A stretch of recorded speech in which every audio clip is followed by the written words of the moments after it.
Shalom à vous tous, nous vous saluons dans le beau et précieux nom de Jésus-Christ.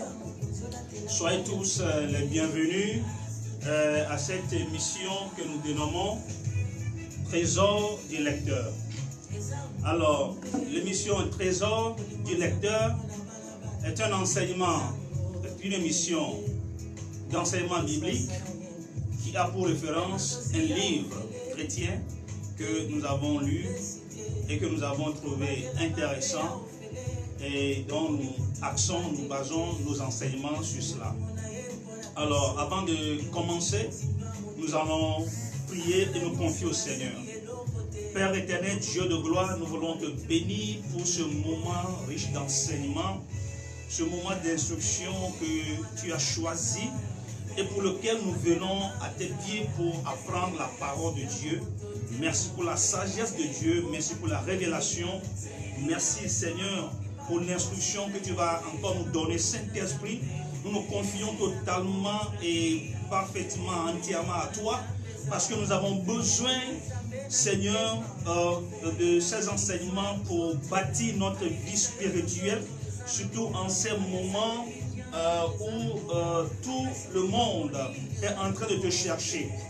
Ces moments, Seigneur, qui nous interpellent et qui nous interrogent sur notre vie chrétienne, sur la qualité du chrétien que nous sommes. Seigneur, nous venons à toi, viens nous enseigner dans ta parole, viens bâtir notre vie.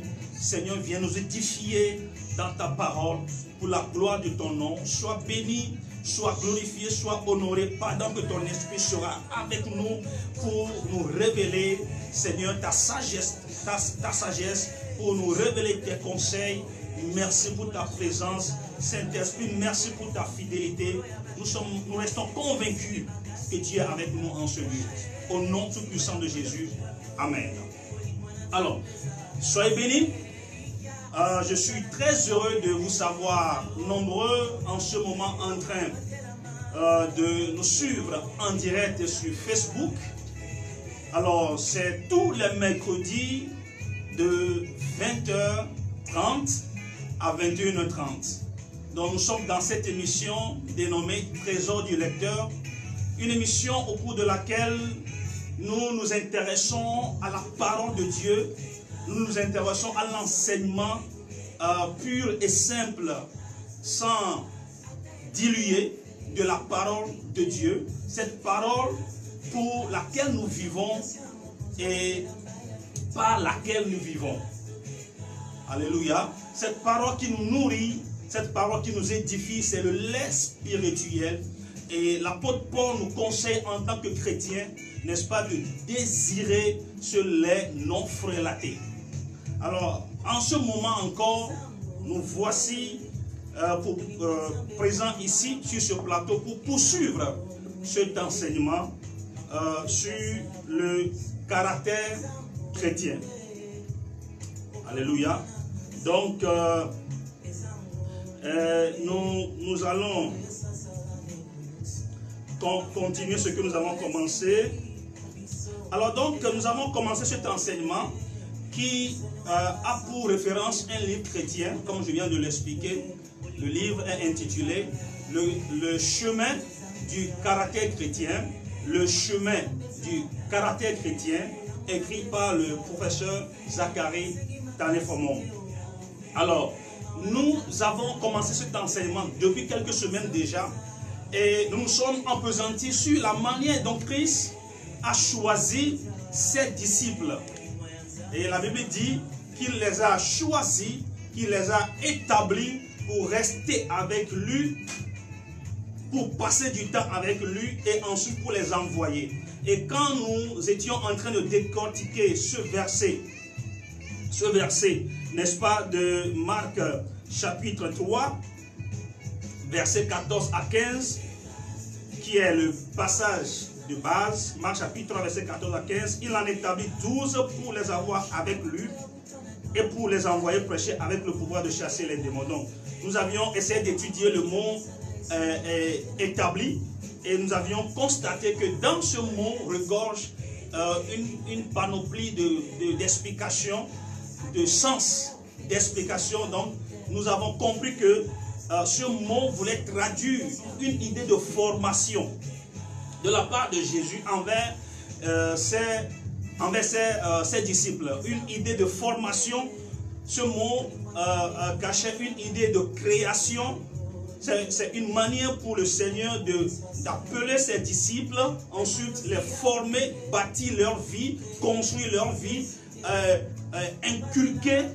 leur inculquer une manière particulière de vivre qui est différente de celle du monde, de celle de la foule, de leur inculquer son caractère à lui, afin qu'ils puissent vivre à son image.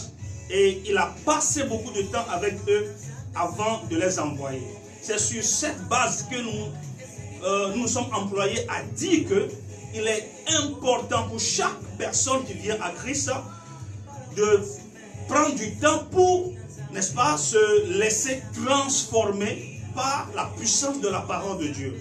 Prendre du temps pour travailler son caractère, son comportement, son attitude, pour revêtir véritablement une nature chrétienne, un caractère véritablement chrétien, avant de vouloir faire quoi que ce soit pour le Seigneur.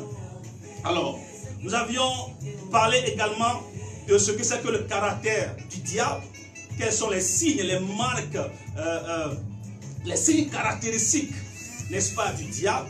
Nous avons parlé quels sont les signes caractéristiques du chrétien, bien de Christ. Quels sont ces signes-là que nous avons décelés auprès du Maître, auprès de notre Seigneur Jésus-Christ, et que nous pouvons appeler le caractère chrétien. Donc, si vous voulez revoir tous ces enseignements, vous allez sur notre page Facebook et tapez Église chrétienne Fleuve de Vie Sénégal, et vous allez trouver ces enseignements, ou allez sur notre page YouTube, tapez Fleuve de Vie Sénégal TV sur YouTube, et vous allez trouver le début de tous ces enseignements jusqu'à maintenant. Alors, nous avions dit que chaque individu porte ce que nous appelons le caractère naturel en lui. Que tu sois chrétien ou non chrétien, une fois que nous naissons naturellement d'un homme et d'une femme, nous portons en nous ce que nous appelons le caractère naturel. Alors, nous avions parlé aussi de comment nous recevons ce caractère naturel-là. Nous avions dit que nous recevons ce caractère naturel de trois manières. D'abord à la naissance. D'abord à la naissance, nous naissons avec certains caractères naturels que nous recevons de nos parents. Donc, il y a certains comportements que nous affichons naturellement et qu'on peut retrouver chez nos parents. Et il y a aussi ces caractères que nous recevons de Dieu. Dieu étant notre créateur, il nous a créés à son image, donc il a imprimé en nous certains de ses caractères, il y a sa nature, certaines de ses vertus. C'est pourquoi nous pouvons trouver des gens naturellement bons. Ils peuvent ne pas être chrétiens du tout, mais ils sont naturellement bons. C'est une nature de Dieu. Parce qu'ils sont une créature de Dieu. Donc voilà ce que nous appelons caractère naturel. Nous pouvons aussi, n'est-ce pas, également recevoir ce caractère naturel de nos éducations, de l'éducation que nous avons reçue dès le bas âge, l'éducation, que ce soit à la maison, que ce soit à l'école, en tout cas, tout ce qui nous entoure nous éduque. Alors, le milieu dans lequel nous avons grandi nous éduque. Alors, nous arrivons à acquérir certains caractères, n'est-ce pas, venant de ce milieu qui fait partie aussi du caractère naturel, de notre nature. Alors, une troisième manière d'acquérir le caractère naturel aussi, c'est par rapport aux choses que nous avons vécues dans la vie. Pendant notre séjour sur terre, pendant que nous grandissons, eh bien, nous faisons face à certaines situations qui nous amènent à adopter un certain nombre de comportements que pour finir, nous adoptons, nous acceptons, et ça devient notre nature. Ça devient, c'est ce que nous pouvons appeler notre habitude, une seconde nature. Donc, nous pouvons peut-être apprendre le mensonge si nous avons vécu avec des gens qui passent tout le temps à mentir, des parents qui nous envoient mentir. Ok? Donc, nous pouvons manifester certains comportements dans ce sens.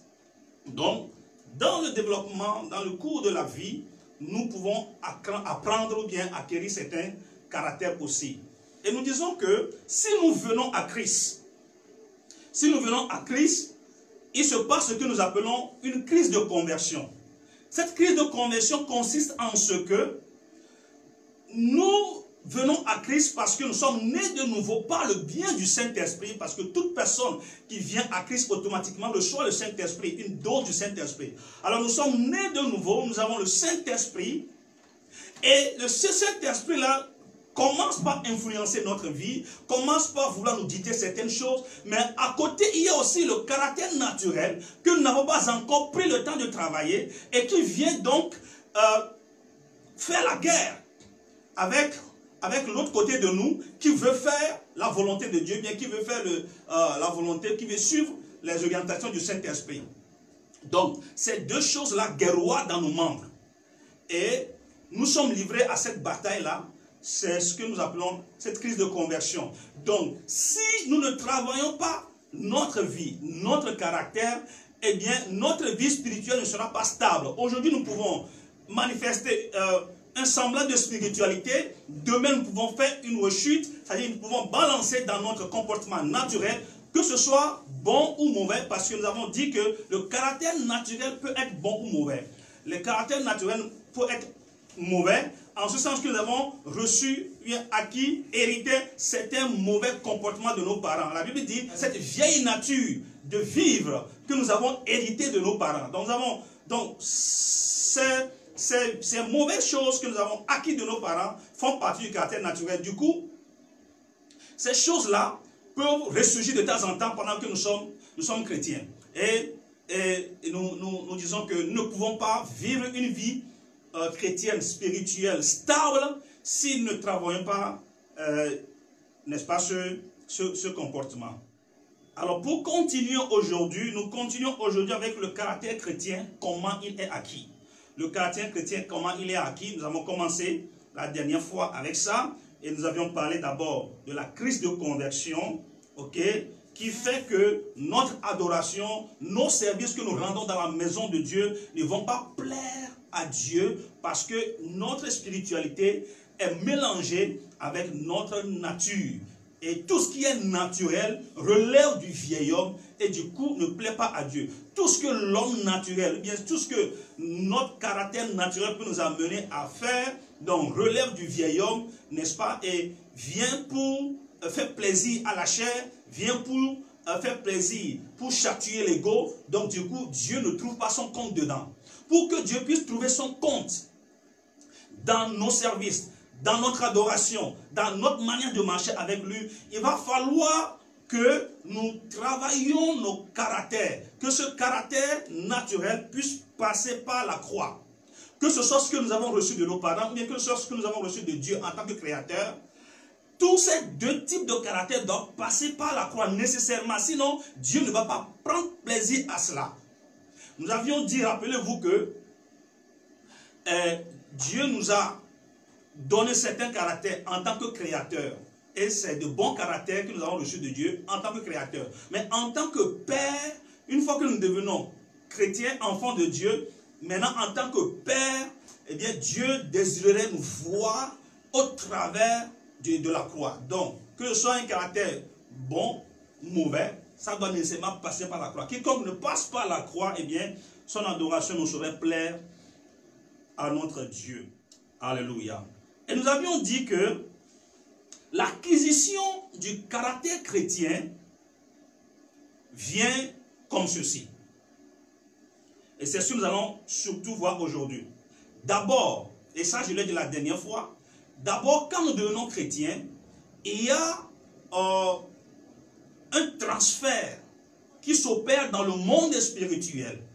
Christ nous transfère sa nature.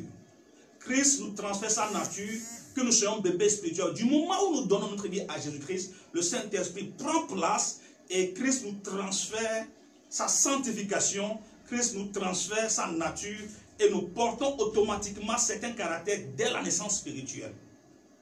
Mais ça ne suffit pas. Deuxième étape, il va falloir maintenant que nous passions par la croix. Alors le caractère chrétien est acquis, mis à part la dose que nous recevons dès le premier jour de notre conversion. Mis à part cela, eh bien, le deuxième moyen par lequel nous arrivons à acquérir le caractère chrétien, c'est par l'œuvre de la croix.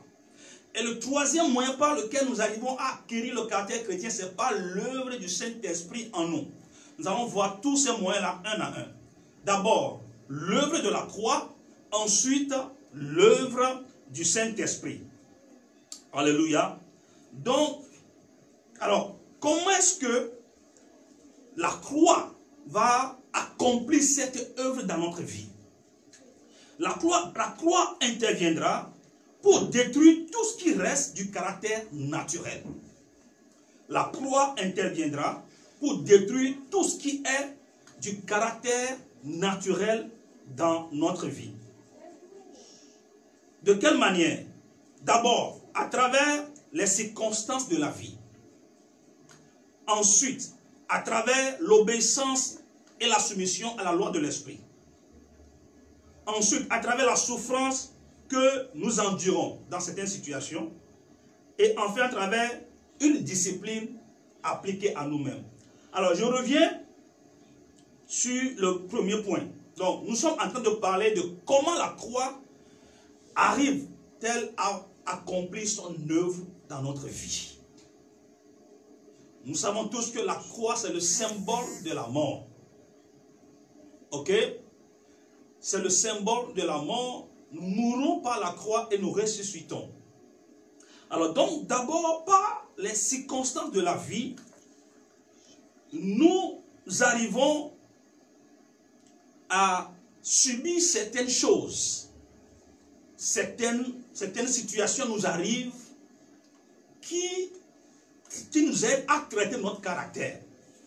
Donc Dieu permet à ce qu'avec notre zèle chrétien, notre chaleur du début de la foi, notre passion du début de la foi, ok, nous arrivons à rencontrer certaines difficultés de foi et Dieu permet à ce que ces situations nous confrontent. Vous savez que quand tu donnes ta vie à Jésus-Christ au début, tout ce que tu demandes à Dieu, presque tu les as. Et la vie chrétienne semble être facile et tout marche comme sur des roulettes. Mais pendant que tu grandis avec le Seigneur, dans ta marche avec le Seigneur, tu commences par rencontrer certaines situations. Il y a certaines situations qui te confrontent et qui ralentissent au fait ta marche chrétienne. Ces situations t'interpellent. Alors, ça t'amène à faire un repli sur soi-même. Ça t'amène à t'interpeller, à te poser des questions sur certaines choses dans ta vie. Donc, c'est ce que nous appelons les circonstances de la vie. Ça peut être pour quelqu'un, ok, tu as toujours réussi, mais à un moment donné, tu commences par, tout ce que tu entreprends, tu as toujours réussi. Tout ce que tu demandes à Dieu, tu les as. Ok? Tout projet, tout ce que tu entreprends, tu as toujours réussi. Mais à un certain moment donné, tu constates, tu réalises que tu entreprends des choses, mais qui n'obtiennent pas le même succès qu'au départ. Tu pries, tu jeûnes, mais ça ne change rien. Alors tu commences par te confronter à certaines difficultés concernant ta foi. Mais à travers cette situation, quelle que soit la source, de toutes les façons, tout ce qui nous arrive, Dieu, s'il ne le permet pas, ça ne nous arriverait pas. Mais ce que nous voulons dire ici de très important, c'est que pendant que nous faisons face à certaines situations qui confrontent, qui interpellent, qui mettent en question notre foi et notre relation avec Dieu, eh bien, Dieu utilise ces moments pour bâtir, n'est-ce pas, une certaine vie en nous, pour bâtir notre caractère, pour nous donner une nouvelle nature, au fait. Les choses anciennes sont passées, toutes choses sont devenues nouvelles. Donc, il y a de nouvelles choses que le Seigneur va vouloir déposer en nous pendant que nous traversons le désert, des fois. Donc, des fois, le désert peut aider quelqu'un à bâtir sa vie, à bâtir son caractère a affermi sa relation avec le Seigneur, ok, les situations difficiles peuvent contribuer à transformer la vie de quelqu'un. Je vous l'ai dit, peuvent aider quelqu'un à découvrir véritablement l'authenticité de sa foi. Si sa foi est authentique, si sa relation, sa marche avec Dieu est authentique ou pas. Des fois, c'est ces situations compliquées, difficiles que nous rencontrons sur notre route, dans notre marche avec le Seigneur. Ces situations nous aident, n'est-ce pas, à travailler notre nature. Ok? Alors, il y a certains qui peuvent subir des situations d'humiliation. Peut-être que Dieu a décelé en toi un grain d'orgueil. Ça, cette nature ne vient pas de Dieu. Cette nature ne vient pas du Seigneur, du Maître. Cette nature vient de l'ennemi. Pour avoir suivi le début de l'enseignement, nous avons cité un certain nombre de caractères qui viennent de l'ennemi. Si le Seigneur remarque par exemple un certain grain d'orgueil en toi, d'arrogance, il va te faire confronter certaines situations, certaines circonstances pour ôter de toi cet orgueil-là. Il peut permettre que tu sois humilié quelque part. Il peut permettre que tu sois ignoré quelque part. Malgré ton excellence, malgré ton intelligence, malgré ton savoir-faire, les gens vont t'ignorer. Les gens vont te mépriser. Les gens vont t'écarter. Les gens vont te piétiner. Et toi qui étais trop fier, trop rempli, trop imbu de toi-même, tu vas commencer par te poser des questions. En fait, je suis comme les autres. Je n'ai rien de supérieur, je n'ai rien de trop. Tu te crois trop important, Dieu va permettre à ce que les gens te négligent.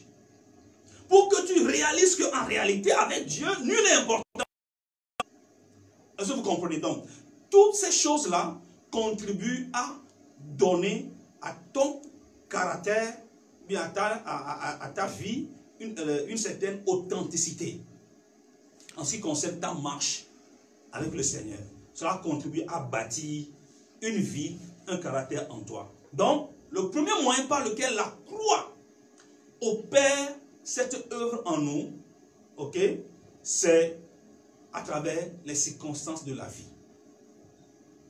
Rappelez-vous de ce passage du Maître, hein, de la Bible, où le Maître a dit, si quelqu'un veut me suivre, il faut qu'il renonce à lui-même, qu'il se charge de sa croix et qu'il me suive. C'est le disciple-là. Dans Luc chapitre 9, le verset 23, il a dit, si quelqu'un veut me suivre, il doit renoncer à lui-même. Alors, pendant que tu fais face à certaines situations, pendant que Dieu te confronte à certaines situations, ou bien à certaines imperfections dans ta vie, tu commences par découvrir certaines imperfections dans ta vie, tu commences par découvrir que, oh, c'est pas quoi, que voilà, en tout cas, l'orgueil que je viens de citer par exemple, tu ne savais pas. Mais pendant que tu seras confronté à certaines situations, tu vas commencer par découvrir cette nature en toi, ok? Et ça va t'interpeller et ça t'appellera à renoncer à certaines choses, à renoncer à certains droits, à renoncer à certains privilèges, à renoncer à certaines qualités que tu sembles, bien que tu crois avoir, que tu crois posséder, que les autres ne possèdent pas. De toutes les façons, il y aura certaines choses dans ta vie auxquelles tu dois renoncer. Et c'est à travers les circonstances de la vie. Si tu es de nature, hein, tu es quelqu'un qui tombe souvent en colère, trop vite en colère, tu t'énerves trop vite, ou bien tu es violent, eh bien, Dieu va permettre à ce que tu sois confronté à certaines situations pour t'amener à réaliser au fait ta nature. Il peut même te honner quelque part. Pendant que tu te... c'est-à-dire, tu ne réalises pas. Tu es au milieu des gens, tu ne le réalises pas. Et puis du coup, tu as été pris par je ne sais pas quoi. Et tu commences par réagir d'une certaine manière au milieu des gens. Et tout le monde va river ses regards sur toi et toi-même, tu regardes de gauche à droite et tu seras surpris. Mais comment est-ce que je peux réagir de cette manière devant ces gens-là? Ok? Alors, ce faisant, tu vas détecter une certaine nature en toi. Et ça va t'interpeller. Alors Dieu va t'amener à réaliser cela et à commencer par prendre conscience et à commencer par travailler par rapport à cela. J'espère que c'est clair. Alors le deuxième moyen par lequel la croix va opérer son œuvre dans ta vie, c'est l'obéissance et la soumission à la loi de l'esprit et de vie. En rejetant tout ce qui est naturel, en disant non au désir charnel. Ça, c'est le véritable renoncement à soi-même. Donc, par cette décision, une décision d'obéissance stricte et de soumission à la loi de l'esprit et de vie. Vous savez que la Bible parle de la loi du péché, de la mort, et de la loi de l'esprit et de vie. Donc, c'est la loi du péché et de la mort qui opère dans nos membres et qui pousse nos membres à agir de manière gauche vis-à-vis de la parole de Dieu. Ok, mais quand nous donnons notre vie à Jésus-Christ, nous sommes gouvernés désormais par une autre loi qui n'est pas écrite sur une table, sur une pierre quelque part, mais cette loi qui est inscrite sur la table de nos cœurs. Cette loi, c'est la loi de l'esprit et de vie. Donc nous sommes gouvernés désormais par une loi. Nous sommes gouvernés désormais par le pasteur. Le pasteur ne sera pas un gendarme derrière nous, pas par ce que les diacres vont dire, pas par ce que mes parents vont dire. Nous sommes gouvernés pas par ce que les autres vont dire, mais nous sommes gouvernés par cette loi qui est écrite sur la table de notre cœur. C'est ça la loi de l'esprit et de vie. Ok? Donc cette loi va nous dicter certaines choses à faire. Certaines choses auxquelles nous ne sommes pas habitués au fait. Donc là, ça nous appelle à décider volontairement, soit d'obéir et de nous soumettre à la loi de l'esprit, ou soit de désobéir. Mais pendant que tu prends la décision d'obéir, je dis tu prends la décision par toi-même, pas forcé par quelqu'un. Parce que cette loi qu'on te force à respecter, c'est la loi du péché et de la mort. Ça ne te conduit pas au salut, ça te conduit à la mort. Tout ce qu'on doit te forcer pour faire, non, c'est pas ce que Dieu veut. Dieu veut que tu fasses usage de ton libre arbitre. Dieu veut que tu sois conscient parce qu'il a promis nous donner, enlever le cœur de pierre, nous transférer un cœur de chair, un nouveau cœur et un nouvel esprit. Ok? Il dit désormais, on n'aura pas besoin qu'on nous enseigne la parole parce que cette parole sera inscrite. C'est une alliance dont les clauses sont inscrites sur la table de notre cœur.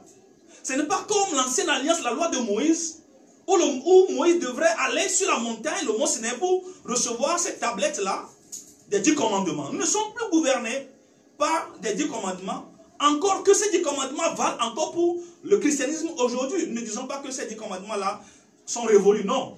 Sauf que je n'obéis pas parce que si je ne le fais pas, on va me punir, on va me frapper. Non, j'obéis parce que cette loi spirituelle qui est à l'intérieur de moi, c'est cette loi-là qui me gouverne, c'est cette loi qui me guide. Et je le fais par rapport à la décision que j'ai prise de renoncer à certains plaisirs de la chair et de me soumettre, n'est-ce pas, à l'Esprit de Dieu. C'est le renoncement à soi-même. Je reviens encore sur Luc chapitre 9, le verset 23. Amen. C'est le renoncement à soi-même. Puis il dit à tous, si quelqu'un veut venir après moi, qu'il renonce à lui-même. Qu'il renonce à lui-même. Pas que quelqu'un l'amène à se renoncer. Ou bien, pas que quelqu'un l'amène à renoncer. certaines choses. Pas qu'il le fasse sous pression. Lui-même doit volontairement décider de renoncer à certains plaisirs de la chair. C'est-à-dire, tu as la liberté de faire tout ce que tu veux, mais toi-même volontairement, tu prends la décision, tu dis non, j'ai trop fait ça dans le monde. Maintenant, je suis un enfant de Dieu, je ne suis plus gouverné par les mêmes passions. Je décide de faire autrement. Je décide de faire autrement. Tout m'est permis, mais tout ne m'est pas utile. Tout m'est permis, mais je ne me laisserai pas asservir par quoi que ce soit. C'est ce que la Bible dit. Donc tu comprends l'esprit de ce verset et tu te dis que bien que tout m'ait été permis, je refuse de me laisser asservir par quoi que ce soit. Je refuse de devenir, n'est-ce pas, esclave des désirs, bien des passions de la chair. Alors volontairement, je prends l'engagement et la décision de faire quoi? De suivre la loi de l'esprit et de vie. C'est cette loi-là qui me parle à l'intérieur de moi-même. C'est cette loi qui me souffle des choses à l'intérieur de moi-même. Alléluia. Donc voilà le second moyen par lequel la croix opère cette œuvre en nous. Donc à travers la croix, nous renonçons à certains droits, nous renonçons à certains privilèges, nous renonçons à certains caractères, nous renonçons à certaines natures. Et nous décidons de nous mouler dans la meule du Saint-Esprit. Eh bien, de la volonté de Dieu. Alléluia. Nous rejetons, nous refoulerons les plaisirs de la chair. Troisième moyen par lequel la croix opère cette œuvre en nous. La souffrance, c'est à travers la souffrance.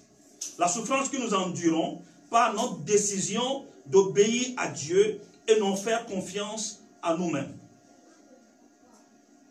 Christ a appris l'obéissance par les choses qu'il a souffertes. Alors la souffrance aussi contribue. La souffrance est un élément, ok, que la croix utilise pour bâtir notre vie. Donc, elle contribue à la construction d'un caractère chrétien. Hébreux chapitre 5, le verset 7 à 8.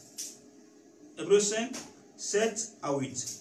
C'est lui qui, dans les jours de sa chair, ayant présenté avec de grands cris et avec larmes, des prières et des supplications à celui qui pouvait le sauver de la mort, et ayant été exaucé à cause de sa piété, le verset 8 qui nous intéresse, a appris, bien qu'il fût fils, l'obéissance par les choses qu'il a souffert.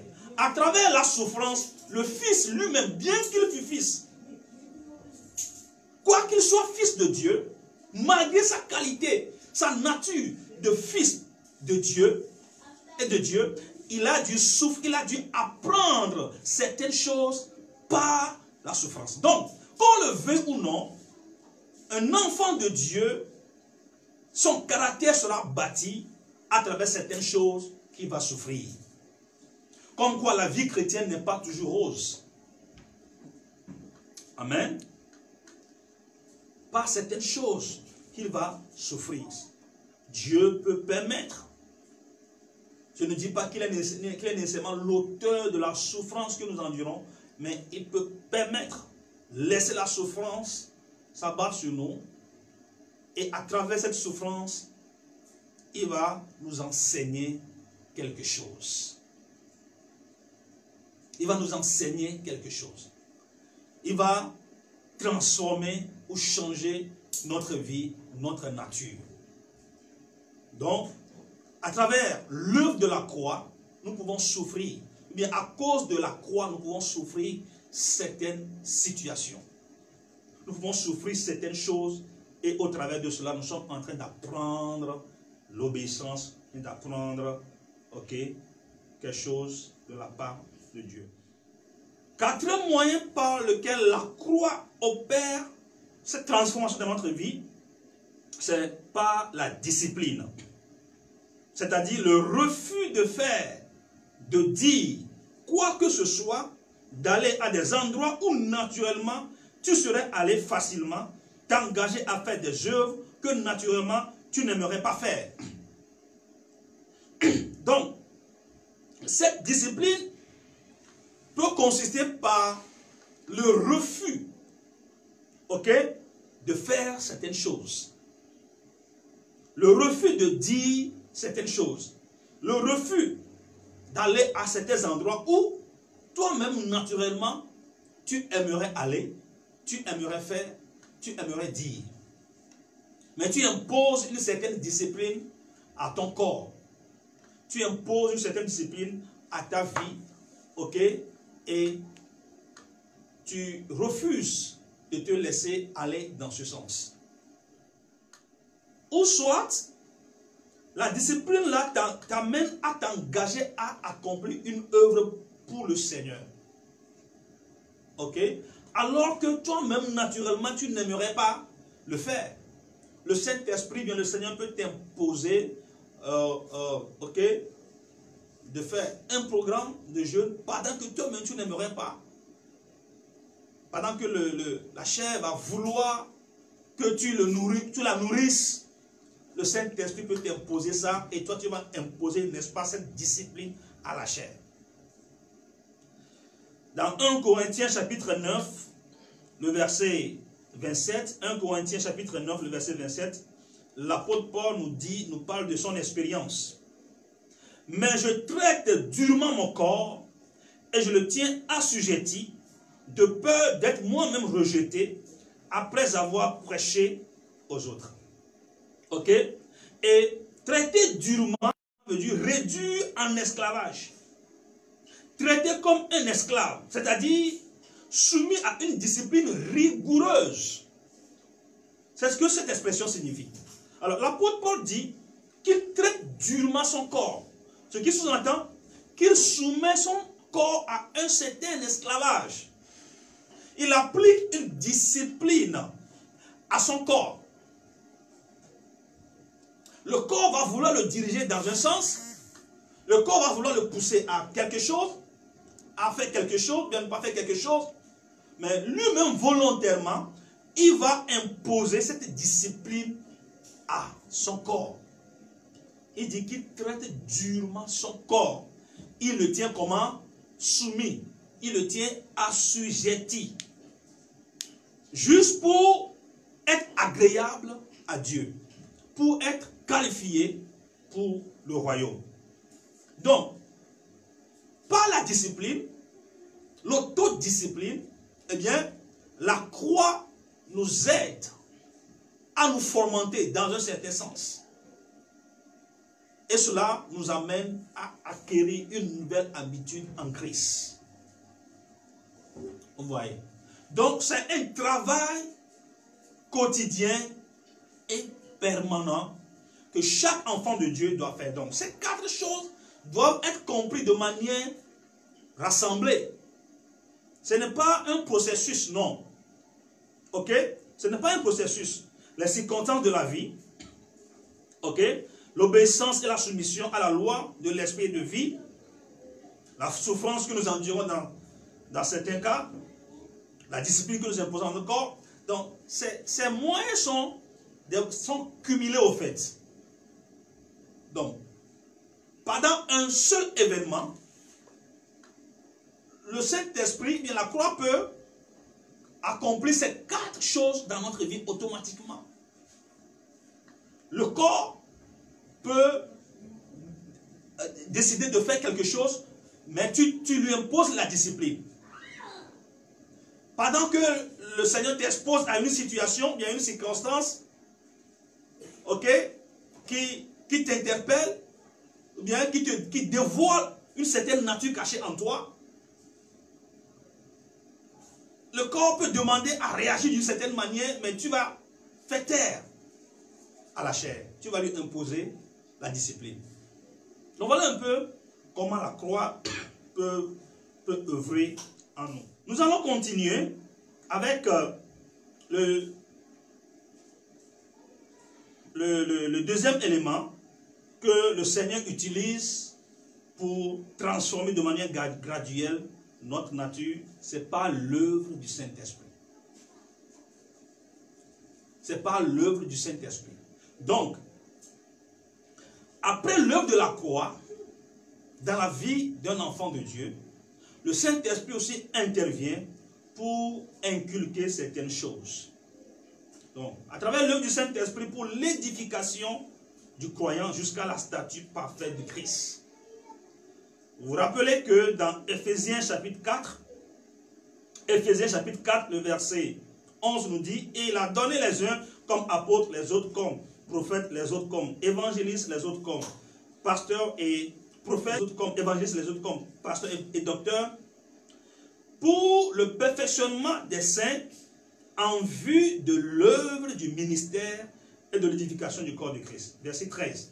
Jusqu'à ce que nous soyons tous parvenus à l'unité de la foi et de la connaissance du Fils de Dieu, à l'état d'homme fait, à la mesure de la stature parfaite de Christ. Alors l'expression qui nous intéresse ici se retrouve dans le verset 13. Que nous parvenions comment? À l'état d'homme fait. À l'état d'homme fait, à la mesure de la stature parfaite de Christ. Donc l'objectif ici, c'est d'atteindre la stature de Christ. Devenir parfait comme Christ est parfait.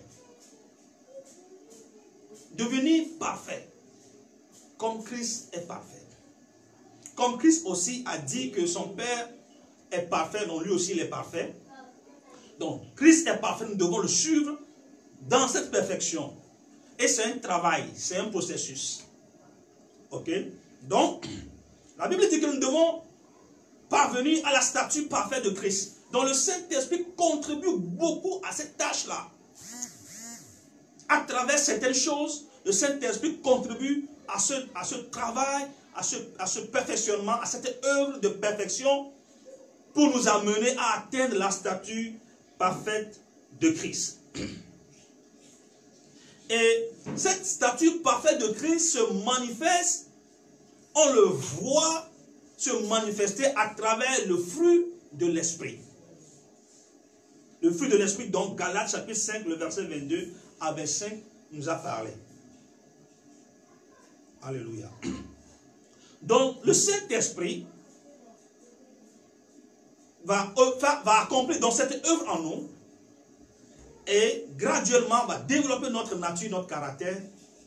Et nous allons commencer par revêtir un à un le fruit de l'Esprit.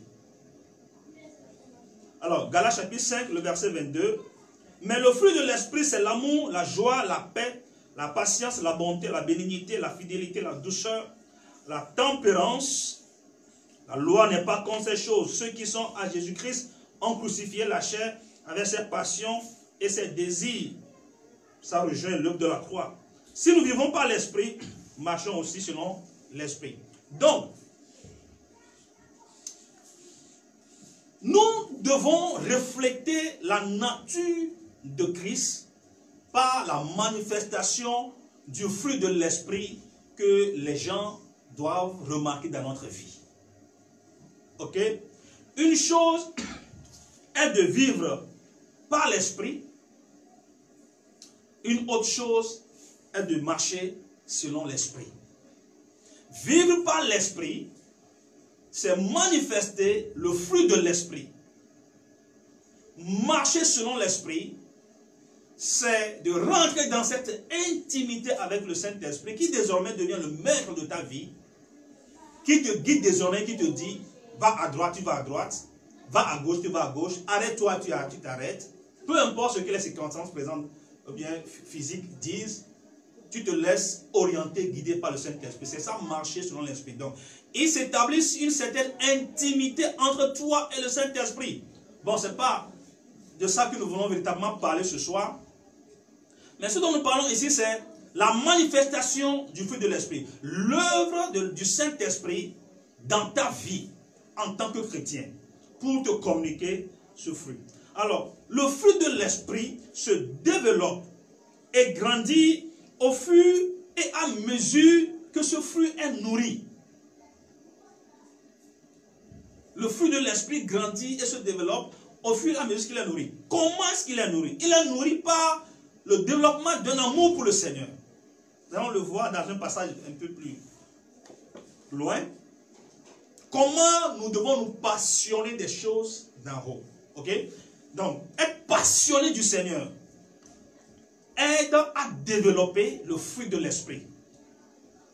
Hein? Je viens de citer le fruit de l'esprit, les différentes facettes du fruit de l'esprit, non pas les fruits de l'esprit. On ne parle pas des fruits de l'esprit, on parle du fruit. C'est un fruit, mais qui a différentes facettes. Ce sont là, ces différentes facettes que je viens de donner, qui sont les caractères de Christ. Ok? Alors, ce fruit de l'esprit se nourrit par une passion développée pour le Seigneur. Ce fruit de l'esprit se nourrit et se développe par quel moyen aussi? Par l'amour pour l'étude de la parole de Dieu. L'amour pour l'étude de la parole de Dieu. Plus tu étudies le Seigneur, la Bible, plus tu étudies la parole de Dieu, plus tu t'exposes aux enseignements comme ce que je suis en train de faire durant ces émissions, plus tu te laisses exposer à ces paroles, plus tu vas voir que ton caractère va commencer par se transformer. Il y a certains caractères, certains peuvent le témoigner. Il y a certaines habitudes que nous avons acquises, certains caractères que nous avons adoptés. Ce n'est pas par la prière. Non. C'est juste le fait de se laisser exposer de manière régulière à la parole de Dieu. Plus tu écoutes la parole est esprit et vie. Donc il y a une puissance dans la parole. Pendant que je parle, la puissance là se manifeste. Si tu es vraiment exposé, si tu t'es vraiment laissé à ce que je suis en train de te dire, eh bien il y a une puissance dans la parole. Il y a un esprit dans la parole. La parole porte en elle une semence. Et quand c'est libéré, cette semence-là se dépose à l'intérieur de toi et commence par se multiplier. Ok? Donc, pendant que tu écoutes une parole qui vient cogner un caractère en toi, eh bien, ça t'interpelle. Et quand ça t'interpelle, tu as deux solutions. Soit tu décides de faire fi de ce que la parole dit, laissez-moi tranquille vivre ma vie. Ou soit tu prends la décision de te laisser pénétrer par la parole, rempli, imbibé par la parole. Ok? Ça t'interpelle et ça te tourne dans la tête et tu passes une nuit blanche, tu réfléchis à ta vie. Hein? En tout cas, Dieu m'a parlé ce soir. Vais-je continuer cette vie-là? Vais-je continuer à vivre comme cela? Donc, pendant ce temps, le Saint-Esprit, n'est-ce pas, t'interpelle, te questionne. Et avant même que tu ne réalises, tu commences par être modélé par cette parole. Et tu commences par te rendre compte que, c'est comme cette nature-là, je ne l'ai plus. Hein. Je me rends compte que je m'énerve plus vite. Je me rends compte que je ne mens plus. Je rêve le mensonge maintenant. Je me rends compte que ceci ou cela. Ok? Ça, c'est la puissance de la parole qui l'accomplit. La Bible dit que si le monde par sa sagesse ne peut pas se sauver, ok, il a plu à Dieu de sauver le monde par la folie de la prédication. Rien que par la puissance de la prédication, ok, tu peux être sauvé et délivré de cette mauvaise manière de vivre que tu as hérité de tes parents. Alors pendant que je parle maintenant, je prie et je déclare ta délivrance et ta libération de cette mauvaise manière de vivre que tu as hérité de tes parents. Au nom tout puissant de Jésus. Que la puissance de la parole te touche maintenant. Je dépose cette semence dans ta vie. Que cette semence porte, cette semence germe et porte des fruits dans ta vie. Avant que tu ne réalises, tu te vois en train d'opérer autrement. Et tu seras étonné et ta vie sera un témoignage. Au nom tout puissant de Jésus, reçois-le maintenant. Alléluia. Amen. Donc, développer un amour fou pour le Seigneur. Être passionné pour le Seigneur. Développer un amour pour la parole de Dieu. Il y a des gens qui n'aiment pas la parole. Il y a des gens qui aiment aller écouter des prédications là où on chatouille l'ego, là où, n'est-ce pas, on trompe les gens avec des fausses promesses. Mais quand on veut faire asseoir les gens, le chrétien le fait asseoir et l'exposer à la vérité, à la puissance de la parole de Dieu, à la parole non frélatée, cogner là où on a besoin de cogner, couper là où on a besoin de couper. Donc pendant qu'il commence par sentir la douleur, eh bien, il démissionne. Il ne sait pas que la souffrance que la parole procure, ou bien la confusion, une confusion apparente que la parole sème en lui, c'est une manière pour le ramener à lui-même pour qu'il redémarre. Je dis une confusion apparente. Quand tu as un type de vie en toi, ok, et que la vérité vient tout droit comme ça, bam, et la vérité, on te confronte à la vérité, ok, tu es troublé. Donc tu es troublé, tu es confus, tu ne sais pas si tu dois continuer comme tu le faisais avant ou bien si tu dois changer. Et puis bon, il y a cette confusion qui s'installe, mais toujours l'Esprit de Dieu te donne la victoire si tu as une bonne volonté. Si vous êtes docile et obéissant, ok, vous mangerez les meilleures productions du pays. C'est ce que la parole de Dieu dit. Si vous êtes doux et obéissant, vous mangerez les meilleures productions du pays. Donc c'est pourquoi je prie que le Saint-Esprit te donne cette nature douce, que le Saint-Esprit te donne cet esprit d'obéissance. Accepte la vérité, quoique difficile soit-elle, accepte-la, elle va changer ta vie. Alléluia. Je vais rapidement terminer la liste parce que l'heure est presque partie. Alors je parlais donc de quoi? De l'amour de la parole, de l'obéissance au Seigneur par le Saint-Esprit. Troisième point, l'obéissance au Seigneur par le Saint-Esprit. Alors tu décides d'obéir à Dieu en écoutant la voix du Saint-Esprit. C'est ce que le verset là nous dit. Si nous vivons par l'Esprit, marchons aussi selon l'Esprit. Donc tu décides désormais, n'est-ce pas, d'appliquer ta vie à la direction, bien, sous la conduite du Saint-Esprit. Tu décides de ne plus vivre comme avant, de ne plus vivre n'importe comment. Mais tu décides désormais, en tout cas désormais, je décide de ne rien faire qui ne soit venu de l'Esprit de Dieu. Ok? Donc, tu décides non seulement de vivre selon l'Esprit, mais aussi de marcher selon l'Esprit. Très important. Tu décides de vivre selon l'Esprit. De vivre plutôt, de vivre par l'Esprit. Selon ce que Galates chapitre 5, le verset 25 nous dit. Si nous vivons par l'Esprit, c'est-à-dire quoi? C'est-à-dire vivre en développant ces différentes facettes des fruits de l'Esprit dont il a parlé du verset 22 jusqu'au verset 24. Ok? Donc, si nous vivons par le fruit de l'Esprit, nous devons aussi décider de marcher selon l'Esprit. Donc, c'est une décision, on comprend. C'est un choix délibéré. C'est intentionnel. On décide de se soumettre aux directives du Saint-Esprit. Mais avant cela, on décide de manifester le fruit de l'Esprit. On décide de manifester les différentes facettes du fruit de l'Esprit. On prie, on demande au Saint-Esprit d'inculquer ce fruit de l'Esprit. On demande à Dieu de nous aider à vivre selon l'Esprit. Ou bien à vivre par l'Esprit. En manifestant le fruit de l'Esprit. Et on décide de laisser notre vie conduire rien que par le Saint-Esprit. Donc, c'est que cela consiste quand nous parlons de obéir par le Saint-Esprit. Obéir au Seigneur par le Saint-Esprit. Décider d'écouter la voix de l'Esprit avant de se lancer dans quoi que ce soit. Avant d'agir, de faire quoi que ce soit. Que le Seigneur te bénisse. Il y a un autre point, le service du Seigneur. Donc, servir le Seigneur, décider de servir le Seigneur, quels que soient les obstacles. Ok? Pendant que tu sers le Seigneur, eh bien, ça peut aussi t'aider à développer le fruit de l'Esprit. Par exemple, la patience. Quand tu sers le Seigneur, tu as besoin d'être patient. Tu ne peux pas servir le Seigneur et ne pas vouloir qu'on te frustre. Ok? Tu ne peux pas servir le Seigneur et ne pas vouloir qu'on te blesse. Tu ne peux pas servir le Seigneur et ne pas vouloir qu'on te piétine. Tu ne peux pas servir le Seigneur, accomplir une tâche, une œuvre pour le Seigneur et ne pas vouloir que ton prochain ou que le pasteur ou que le diacre, c'est pas quoi, te décourage.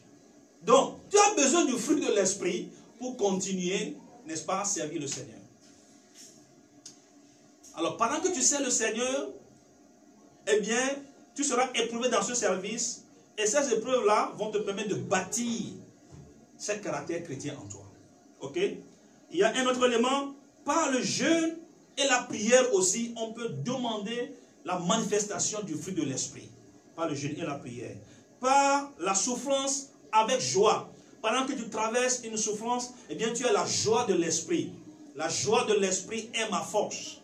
Le Saint-Esprit va t'éduquer à travers la souffrance en te communiquant la joie du Seigneur. Et les gens autour de toi ne vont pas comprendre comment tu arrives à t'en sortir, comment tu es toujours joyeux pendant que les choses ne marchent pas. C'est l'un des aspects du fruit de l'esprit, la joie. Ok? Et enfin, la soumission à la volonté de Dieu avec joie. Alors, quel que soit ce que Dieu va te demander, avec joie, tu décides de te soumettre. Que cette volonté soit difficile à pratiquer ou pas, tu décides en tout cas de te soumettre à la volonté de Dieu. En tout cas, quoi que soit ce que le Seigneur va me décider, enfin, va décider que je fasse, il va me demander de faire, quel que soit ce que le Seigneur va décider pour moi, haut les mains. J'accepte haut les mains. Je me soumets totalement. C'est la vie d'un chrétien qui s'abandonne totalement à Dieu. C'est l'abandon. Le contentement de soi, ok, et l'abandon. Tu t'abandonnes à Dieu, quelles que soient les circonstances et les situations. Donc, tous ces éléments que je viens de citer aident à faire grandir le fruit de l'esprit, ok, et à les développer. Souviens-toi que dès que tu donnes ta vie à Jésus, il y a un fondement spirituel que le Saint-Esprit, bien le Seigneur va te donner. Et ce fondement spirituel que tu as, cette dose, cette petite dose de l'esprit que tu as, aura cette soif-là de grandir.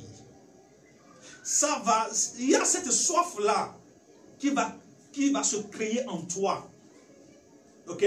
Qui va t'amener à changer de vie, à changer de comportement, changer de caractère, mais c'est ces choses-là qui vont te permettre d'assouvir cette foi, d'assouvir cette soif de l'esprit. Ces éléments que je viens de citer, nous pouvons continuer la liste, mais ces éléments vont t'aider à assouvir la soif de l'esprit. Et quand tu pratiques ces choses, ça va satisfaire l'esprit. Et ce qui est intéressant chez le Saint-Esprit, c'est que plus tu obéis au Saint-Esprit, plus tu te rapproches de lui. C'est-à-dire, plus tu obéis à ce qu'il te dit, plus ton intimité avec le Saint-Esprit grandit. Mais plus tu désobéis, plus tu t'éloignes petit à petit du Saint-Esprit. Plus tu désobéis, plus tu t'éloignes du Saint-Esprit. Mais plus tu obéis, plus tu te rapproches de lui. Plus tu obéis, tu te rapproches de lui. S'il te dit quelque chose aujourd'hui, que tu as obéi, tu gagnes d'un pas. Demain, il te dit encore de faire quelque chose, tu obéis, tu gagnes encore. Mais quand tu désobéis, tu recules. C'est ça le secret dans la marche avec le Saint-Esprit. Ok? Donc, nous allons nous arrêter là et continuer le mercredi prochain. Que le Seigneur vous bénisse. J'aurais aimé répondre à vos questions si vous en avez. Donc, si vous en avez, vous allez trouver le contact sur la page de l'église. Ok? Facebook, Église chrétienne Fleuve de Vie, Sénégal. Écrivez-nous par Messenger ou par le numéro WhatsApp. Ok? Ou bien allez sur YouTube pour trouver tous nos enseignements. Fleuve de Vie Sénégal TV sur YouTube. Et il y a nos contacts aussi là-bas. Écrivez-nous. Que Dieu vous bénisse. Seigneur, je prie, je te confie tous mes auditeurs, tous les téléspectateurs. Que ta grâce soit avec eux, que ton esprit les aide. Nous aide tous à pouvoir mettre vraiment ces enseignements en pratique. Et que nous puissions nous laisser travailler par la croix, l'œuvre de la croix. Et que l'Esprit de Dieu puisse bâtir une nouvelle vie en nous, afin que nous puissions marcher par l'Esprit, afin que nous puissions vivre par l'Esprit et marcher selon l'Esprit. Au nom tout-puissant de Jésus-Christ de Nazareth. Amen. Que Dieu vous bénisse Donc, à mercredi prochain pour la continuité de cet enseignement. Je vous dis au revoir.